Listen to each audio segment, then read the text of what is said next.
సుదూర ప్రాంతాలకు ప్రయాణించే బస్సుల్లో ఇద్దరు డ్రైవర్ల ఆవశ్యకతను మరోసారి గుర్తు చేస్తోంది రాజస్థాన్కు చెందిన సతీష్ అనే డ్రైవర్. గురువారం ఉదయం బోధ్పూర్ నుంచి ఇండోర్కు వెళ్తున్న బస్సును నడుపుతున్నారు.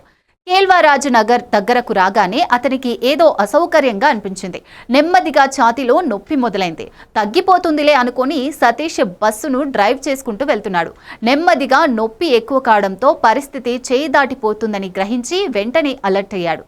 తోటి డ్రైవర్ను పిలిచి బస్సును నడపాల్సిందిగా చెప్పి స్టీరింగ్ అతనికి అప్పగించి పక్కకు వచ్చాడు. మరుక్షణం కుప్పకూలిపోయాడు. ఈ హఠాత్ మరణానికి షాక్ అయిన ప్రయాణికులు భయాందోళనకు గురయ్యారు. ఓ మహిళ భయంతో కేకలు వేయడంతో మిగతా ప్రయాణికులు వచ్చి సపర్యలు చేశారు. అతన్ని లేపి నిలబెట్టే ప్రయత్నం చేశారు. బస్సును నడుపుతున్న మరో డ్రైవర్ గోమతి చౌరస్తాలో ఆపి మందుల కోసం ప్రయత్నించాడు.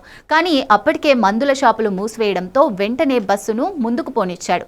తోటి డ్రైవర్ను బతికించుకునేందుకు ఎంతో ఆత్రంగా ముందుకు పోనిచ్చాడు. సతీష్ పరిస్థితి మరింత విషమించింది. కంగారు పడిన డ్రైవర్ బస్సును వేగంగా పోనిస్తూ నేరుగా దేశూరిలోని ఆసుపత్రికి తరలించాడు. కానీ ఆయన ప్రయత్నం ఫలించలేదు. సతీష్ను పరీక్షించిన వైద్యులు అప్పటికే మృతి చెందినట్లు నిర్ధారించారు. కళ్ల ముందే సహోద్యోగి